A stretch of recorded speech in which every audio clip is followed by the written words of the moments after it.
Good morning, students. I'm explaining the remaining chapter of water. The topic is movement of ocean water. ठीक है?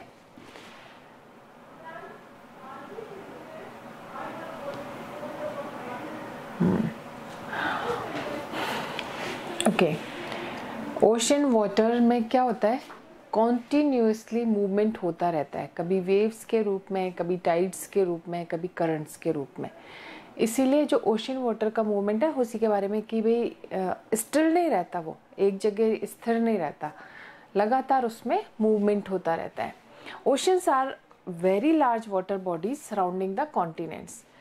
Very large bodies होती है, ये water bodies होती हैं ocean, और जो इनके सराउंडिंग्स में क्या होते हैं? Continents. There are 4 main oceans of the surface of the earth. Basically 4 main oceans हैं. ठीक है, मैं बता चुकी थी कल मैप में आपको. These are the Pacific Ocean, Atlantic ocean,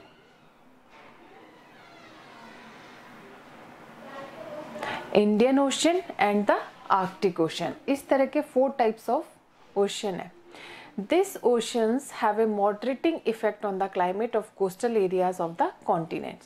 ऐसे oceans की सराउंडिंग किस चीज़ का इफेक्ट रहता है?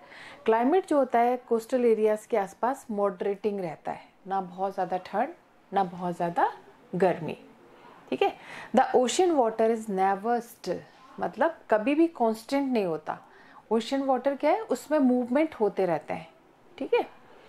Its movement can be categorize as waves, और जो मूवमेंट होता है उनको कैटेगराइज हम कर सकते हैं वेव्स के फॉर्म में, टाइड्स और करंट्स के फॉर्म में. These movements are cause due to difference in temperature, salinity and prevailing winds. अब ये जो मूवमेंट होते हैं इसके पीछे रीजंस क्या है?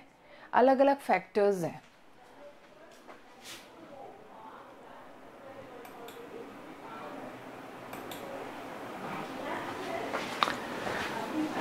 डिफरेंट फैक्टर्स हैं इसमें ना. वो है जैसे difference in temperature, salinity, prevailing winds. इसकी वजह से क्या होता है? मूवमेंट लगातार होते रहते हैं. नेक्स्ट टॉपिक है, ये ओशन मूवमेंट समझ में आ गया. नेक्स्ट टॉपिक विल स्टार्ट, है ना? Waves. When surface water of the ocean rises and falls alternately, they are called waves. Waves आपने कभी फील किया, कभी आपने विजिट किया है? कभी आपने विजिट किया बेटा? No ma'am. नहीं. तो वेव्स आपने पिक्चर्स में देखी होगी, कैसे वेव्स मतलब ऊपर आती है फिर नीचे फॉल एंड डाउन होता है. ठीक है. उसी तरीके से आप जो जब surface water of the ocean rises, जब जो राइज उसका जो ओशन का वाटर है जब राइज होता है, कभी फॉल होता है ऑल्टरनेटिवली, ऐसे ऐसे वेव्स आप देख सकते हो. वैसे तो आपको आइडिया है, मुझे पता है. ठीक है, इस तरह की वेव. ठीक है. Yes ma'am. तो जब ये waves, these are cause by the action, और ये वेव्स किस लिए आती है? विंड के एक्शन की वजह से, विंड की वजह से. ठीक है. विच के वो क्या करती है? विंड क्या करती है? वाटर को पुश करती है. ठीक है. और जो वाटर होता है वो अप एंड डाउन होता है, जैसे अप फिर डाउन, फिर अप फिर डाउन, फिर अप. इसको ये सब अप डाउन कौन करवाता है? विंड पुश करती है. The waves travel in the direction of wind. और वेव्स कैसे ट्रेवल करती है? जिस डायरेक्शन में विंड है उसी डायरेक्शन में वेव भी ट्रेवल करती है. ठीक है. The shape and height of the wave depend on the speed of the wind. अब जितनी ज़्यादा विंड तेज होगी उतनी ज़्यादा हाई स्पीड में ये वेव्स होंगी. ठीक है. स्पीड पे बहुत डिपेंड करता है. Light breeze produces gentle waves. जैसे लाइट ब्रीज है, हल्की फुल्की, तो बहुत धीरे धीरे वेव्स जो आएंगी वो बहुत धीरे धीरे आएंगी. वाइल स्ट्रॉन्ग विंड, जब स्ट्रॉन्ग विंड होती है तो क्या होता है? स्ट्रॉन्ग ह्यूज वेव्स आती है, बहुत ऊपर ऊपर तक आती हैं. ठीक है. कुल मिला के जो वेव्स हैं, इनके जो वेव का मूवमेंट है वो किसकी वजह से? Because of wind. Yes. Waves which cause ट्रेमेंडस destruction. और कई बार तो स्ट्रॉन्ग विंड्स होती हैं तो ये जो वेव्स आती हैं इसमें बहुत सारा डिस्ट्रक्शन भी हो जाता है, बहुत मतलब अपने साथ सब कुछ बहा के ले जाती हैं. ठीक है. ये वेव्स आप देख सकते हो ऊपर उठी उठी, एक तो नॉर्मली एक इस तरह की जेंटल चल रही है, एक यूं यूं यूं यूं, अगर बहुत स्पीड में चल रही है तो वो अपने साथ डिस्ट्रक्शन ला सकती है। जैसे giant waves like the tsunami, have you ever heard about the tsunami? Yes, ma'am. Tsunami है ना, सुनामी बहुत खतरनाक होती हैं, उसमें मकान के Yes, मकान ma'am. बह गए थे, सुनामी आई थी तो मकान के मकान, लोग कहाँ चले गए पता ही नहीं चला, इतनी जायंट वेव्स थी सुनामी में। Ma'am, और cars. हाँ हाँ बिल्कुल बिल्कुल ऐसे ही। जो जायंट वेव्स थी उसके रीज़न क्या था भाई, क्यों आई सुनामी, क्यों आई? अर्थक्वेक और volcanic eruption on the ocean, जो ओशियन फ्लोर है ना, जो ओशियन फ्लोर है वहाँ पे अर्थक्वेक हुआ है, वॉल्केनिक इरप्शन हुआ, उसकी वजह से वेव्स क्या हुई और जायंट हो गई और ह्यूज हो गई, ठीक है। These waves travel eight a great speed, in waves ने ग्रेट स्पीड में ट्रेवल किया और वाइड स्प्रेड डैमेज कर दिया। कोस्टल रीजन के आसपास जो भी थे वो सब डैमेज्ड हो गए, पेड़ के पेड़ बहते हुए चले गए, मकान के मकान बहते हुए चले गए, इतनी ज़्यादा सुनामी में मतलब वो होती है speed. The Asian tsunami which stuck the Indian Ocean on 26 December 2004, ये जो एशियन सुनामी जब आई थी वो आई थी 26 दिसंबर 2004 को, वो वॉज वेरी डेंजरस। अब केस स्टडी है, केस स्टडी में इम्पॉर्टेंट इसलिए पढ़ लेते हैं कि जो सुनामी वर्ड है वो कहाँ से ओरिजिनेट हुआ है। टी साइलेंट रहेगा इसमें, कई बार स्पेलिंग्स में बच्चे मिस्टेक कर देते तो जस्ट सी, टी साइलेंट है। सू मीनिंग हार्बर, हार्बर, सू का मतलब है harbour,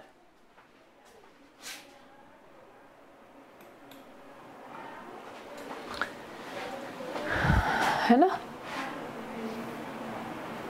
harbour.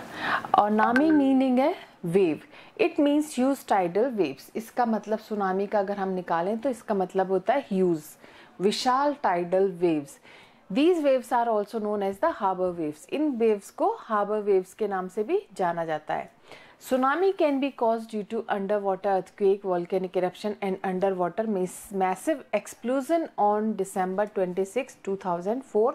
A deadly tsunami occurred in the Indian Ocean due to an earthquake called the Sumatra Andaman earthquake. मतलब जब ये 2004 26 दिसंबर में एशिया में क्या आई थी, सुनामी आई थी, किस वजह से आई थी?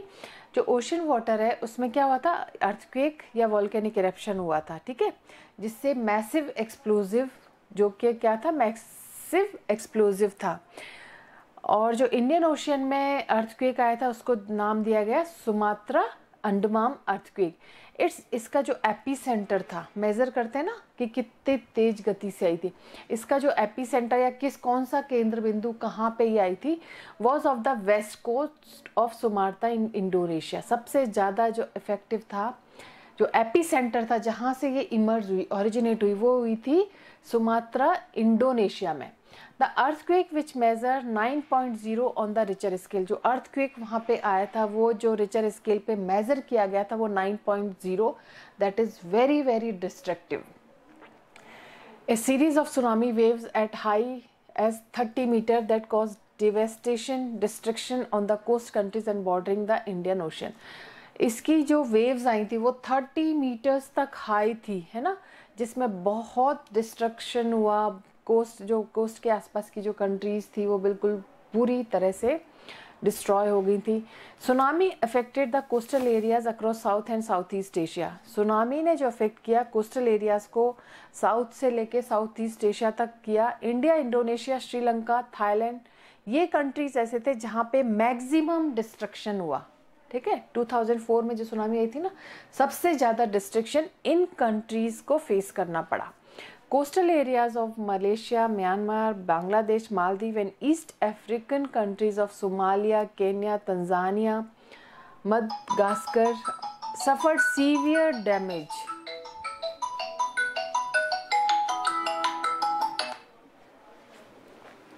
है ना? In India, the coastal area of Andhra Pradesh, Tamil Nadu, Kerala, Pondicherry Andaman Nicobar island were the worst affected, ये सबसे ज़्यादा अफेक्टेड एरियाज थे इंडिया में। द इंदिरा पॉइंट विच वो, हाँ बोलो बेटा। Nothing, ma'am. टाइम हो गया क्या? No, ma'am. तो क्या हुआ, क्या कुछ पूछना है तो बेटा पूछ लो खुल के, कुछ समझना है? Good morning, ma'am. Good morning. चलिए फिर आगे बढ़े हम। Yes, ma'am. Yes, ma'am. Yes, हाँ, इसका इम्पैक्ट क्या हुआ था सुनामी का? The tsunami wreaked havoc on the communities living in coastal areas में जो communities थी, बहुत दुर्दशा हुई, बहुत सत्यानाश हुआ, बहुत डिस्ट्रक्शन हुआ, है ना। More than 1.8 lakhs live were lost। 1.8 lakhs जो lives थी, जीवन थे, वो ख़त्म हो गए थे। About 42,000 people were reported missing। 42,000 people का आज तक पता नहीं है कि वो कहाँ मिसिंग थे, समुद्र में कहाँ समा गए, कुछ पता नहीं है। The damage of property was uncountable. जो प्रॉपर्टी का डैमेज हुआ उसको काउंट नहीं किया जा सकता, वो अनकाउंटेबल है। हाउसेज वर फ्लैटन, जो हाउसेज बड़ी बड़ी बिल्डिंग्स थी वो क्या हो गई, फ्लैट हो गई। अब क्या बच गया, जमीन ही बच गई। ट्रीज, इलेक्ट्रिक पोल्स अपरूटेड, है ना, इलेक्ट्रिक पोल जो अपरूटेड रहते हैं। Automobile submerged, agriculture land flooded with saline water, और एक बाढ़ सी आ गई थी सेलाइन वाटर की। Thousands of people in the affected region lost their livelihood, जो हजारों लोग जो उस रीजन आसपास के रीजन में थे उन्होंने अपने लाइवलीहुड लॉस्ट कर दी थी। Devastation cause due to the waves was beyond imagination. जो भी डिवास्टेशन हुआ, जो भी डिस्ट्रक्शन हुआ, आप इमेजिन ही नहीं कर सकते। इमेजिन मतलब नहीं कर सकते, इतना ज़्यादा हुआ कि you can't imagine right now. Relief poured in from the all quarters, local, state, national, international. Relief providing food, water, first and medical aid, clothes, shelter was an uphill task। अब ये सरकारें सारी जुट गई। अब जो भी डिवास्टेशन हुआ था, जो भी डिस्ट्रक्शन हुआ था, उसकी हेल्प करने में, चाहे प्रोवाइडिंग फूड हो, चाहे वाटर हो, फर्स्ट एड हो, मेडिकल हो, क्लोथ्स हो, शेल्टर हो, ये एक गवर्नमेंट का टास्क हो गया था। The government was able to mobilize resources and respond almost immediately. Government ने अपने आप को बिल्कुल एक्टिव कर लिया और इमीडिएटली रिस्पॉन्ड करना शुरू कर दिया। जो सफरर थे ना, उनकी हेल्प करना शुरू कर दिया। Though the rehabilitation work is almost complete, yet healing the emotional scars and providing emotional support was not an easy task. Rehabilitation work तो लगातार चलता रहा। जो बेचारे बर्बाद हो गए थे उनको रिहेबिलिटेशन का तो चलता रहा, लेकिन जो इमोशनल स्कार्स थे, जो मतलब जिनको सेंटिमेंट्स, जिनके मतलब जिनके अपने लोग चले गए और जिनको इमोशनल सपोर्ट चाहिए था, वो आज भी लोग मतलब ढूंढ रहे हैं कहीं। ठीक है, वो इजी टास्क भी नहीं है किसी को इमोशनल सपोर्ट करना। जिन्होंने अपने लोगों को खोया वो ही समझ सकते हैं कि वो क्या फेस कर रहे हैं, समझ के। Life for many can never be the same. Okay, next topic is tides. हमने वेव्स पढ़ लिया, अब हम पढ़ रहे हैं tides.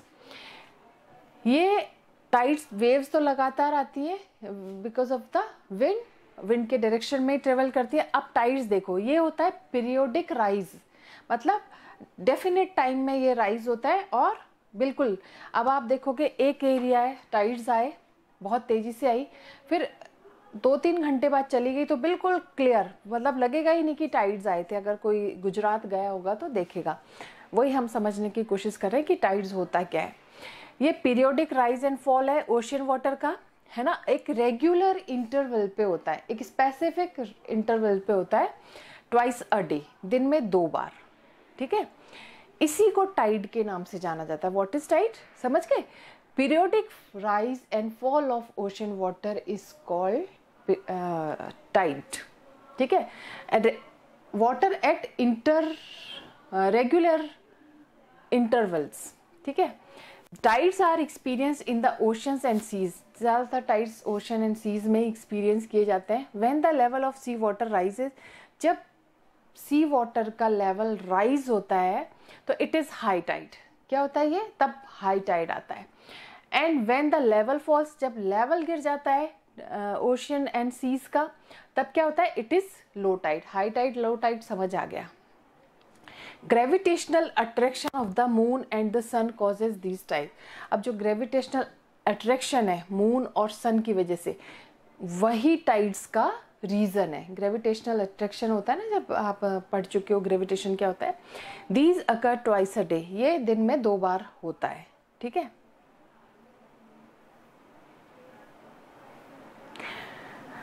As the moon is closer to the, जब मून अर्थ के क्लोज होता है, it exert larger gravitational pull. ये क्या एक्सर्ट करता है, जब सूर्य और चंद्रमा दोनों क्लोज होते हैं तो ये एक्सर्ट करते हैं लार्जर ग्रेविटेशनल पुल, जिससे क्या आता है, हाई टाइड्स. हाई टाइड समझ आ गया, जब दोनों ये क्लोजर होते हैं.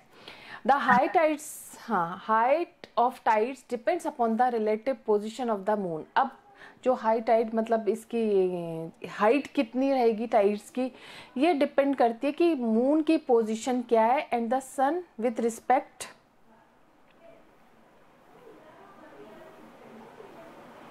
To the earth. मतलब सन और मून की पोजीशन से डिपेंड करता है कि टाइड्स जो आ रही हैं वो कितनी हाई आ रही हैं.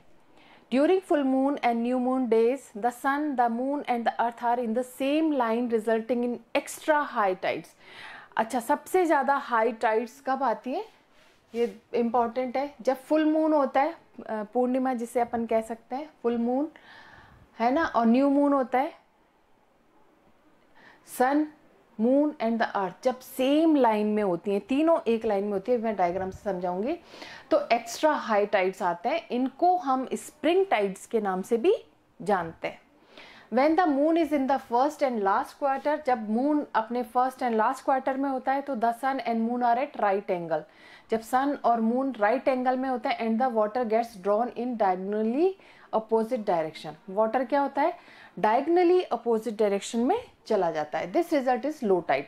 तब लो टाइड आता है, इसको हम नीप टाइड, स्प्रिंग टाइड और नीप टाइड, ये इसको नीप टाइड के नाम से जाना जाता है. Tides are useful for navigation. अब टाइड्स भी ज़रूरी है. ये किसके लिए ज़रूरी है, नेविगेशन के लिए, फिशिंग के लिए, ट्रेड के लिए. High tides help the ship of to enter और leave the harbours easily.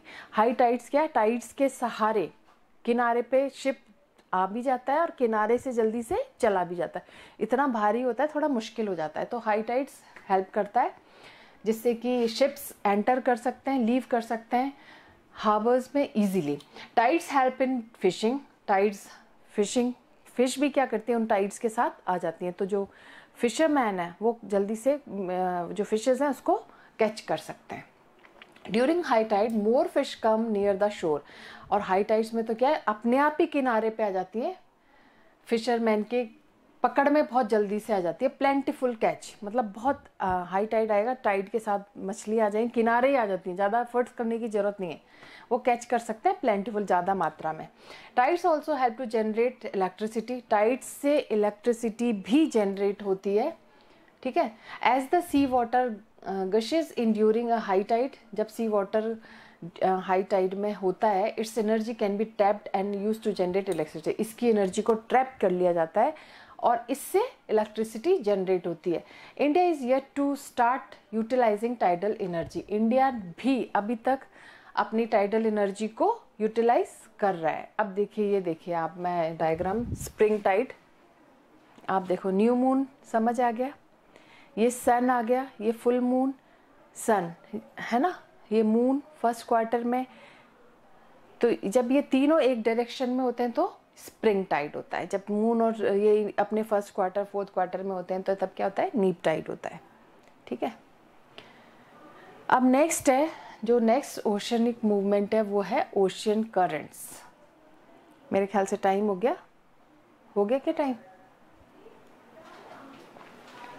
No ma'am. Time क्या है, कितने बजे तक है तुम्हारा? 11. Okay, then we continue na. So ocean currents, what do you mean by ocean currents? The horizontal movement of ocean water in the form of stream in a definite direction is called a ocean current. Definitions आप अपनी बिल्कुल tips पे रखिए, समझ में नहीं आए तो पूछ लीजिए, लेकिन आपको बेटा ये डेफिनेशंस तो एटलीस्ट होनी चाहिए। जो हॉरिजॉन्टल मूवमेंट है ओशन वाटर का स्ट्रीम्स की फॉर्म में एक डेफिनेट डायरेक्शन में, that is called the ocean current. ठीक है, the factor which give rise to ocean current and modify their courses are action of planetary winds. अपन पढ़ चुके हैं प्लेनेटरी विंड्स। जो फैक्टर है जो जिससे ओशन करंट फॉर्म होते हैं और मॉडिफाई होते हैं, तो वो किस वजह से होता है? प्लेनेटरी विंड्स के एक्शन की वजह से होता है, वेरिएशन इन टेम्परेचर की वजह से होता है, ओशन वाटर की डेंसिटी की वजह से होता है, अर्थ के रोटेशन की वजह से, कोस्ट लाइन की शेप्स की वजह से। ओशन करंट्स में बी वार्म और कोल्ड। ओशन करंट्स वार्म भी हो सकते हैं, कोल्ड भी हो सकते हैं। Those currents which originate near the equator and move towards the pole are warm currents. अब ये देख लो वार्म करंट्स और कोल्ड करंट्स कैसे होते हैं, ये समझ लो। ऐसे करंट जो कि ऑरिजिनेट होते हैं इक्वेटर के आसपास के एरिया में और वो पोल्स की तरफ मूव करते हैं।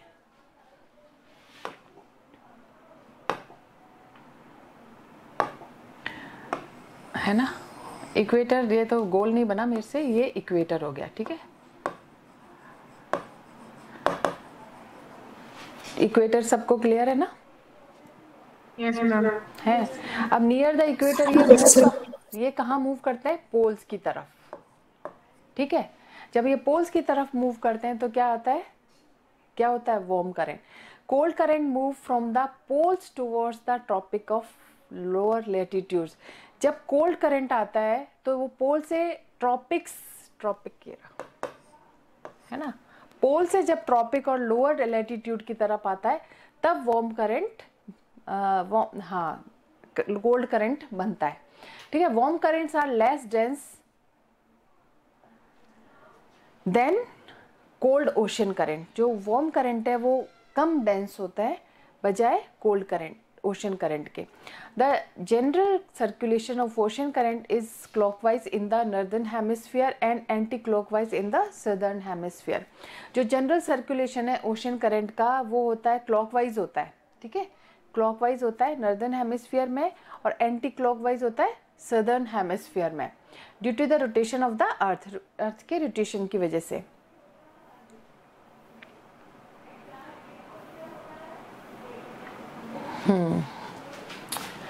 Currents have great influence on the climatic and economic activity of an area. Current से बहुत इन्फ्लुएंस करता है क्लाइमेट को और इकोनॉमिक एक्टिविटीज़, उस एरिया की इकोनॉमिक एक्टिविटीज़ को। Warm currents raise the temperature over land surface while cold currents lower the temperature of the coastal areas. Warm current क्या करता है? टेम्परेचर को रेज करता है लैंड सरफेस पे, जबकि जो कोल्ड करंट क्या होता है? टेम्परेचर को लो करता है कोस्टल एरियाज में। In places where warm and cold current meet, ऐसी जगह जहाँ पे वार्म एंड कोल्ड करंट मिलते हैं, dense fog is produce. Fog देखा होगा आपने, फॉग, फॉग जानते हो आप? नहीं, आपने पढ़ता नहीं है, एक अजीब सा धुआं धुआं सा सब कुछ ब्लर दिखता है ना, दैट इज फॉग। तो जहाँ पे वार्म और कोल्ड करंट मिलते हैं वहाँ पे क्या होता है? फॉग प्रोड्यूस होता है, विच रिड्यूसेस द विजिबिलिटी। विजिबिलिटी अपन देखते हैं ना, ब्लर दिखता है सब, आगे सामने वाले का भी कुछ नहीं, धुआं धुआं सा अजीब सा।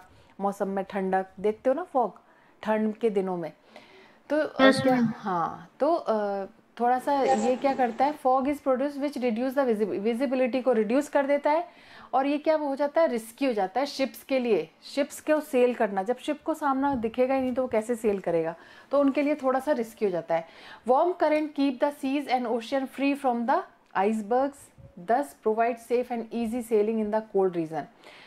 जो वार्म करंट है वो क्या करता है? सीज एंड ओशंस को आइसबर्ग से फ्री रखता है, और ये सेफ होता है और इजी सेलिंग होता है कोल्ड रीजन्स में। जो turbulent ocean water further pose more challenges. जो टर्बुलेंट ओशन वाटर है वो आगे बहुत चैलेंजेस मतलब पोज करते हैं। These areas where the warm and cold ocean current meet are also the best fishing ground in the world. ऐसी जहाँ पे वार्म और कोल्ड करंट मीट करते हैं वहाँ पे क्या होता है? बेस्ट फिशिंग ग्राउंड होता है ना, फिशिंग के लिए सबसे अच्छा होता है वर्ल्ड में। Planktons, which are an excellent source of food for fishes, are found here in abundance. जो planktons होते हैं, जो excellent source of food होता है fishes के लिए, plankton कुछ उनका होता है, जो भी है वेजीज मिनरल्स, जो भी फिशेस के लिए फूड का सोर्स होता है। तो यहाँ पे फिश क्या पाई जाती है? अबंडेंस, मतलब बहुत मात्रा में पाई जाती हैं। ठीक है, आप ये देख सकते हो, ये है मेजर ओशन करेंट्स। अब ओशन करेंट्स में आप देख सकते हो कि कैसे आता है। जैसे ओशन करेंट्स में ये सब लाइंस देख रहे हैं, आप अपने बुक में देख सकते हो कैसे आता है। Chapter has been completed now. You have to make flowchart of this movement of ocean water. Clear? You have to make this in your notebook. है ना? If you have any queries, any question, you can ask, beta. Is there any question? No, ma'am. Okay. No, ma'am. Okay, beta. Now you can leave the class.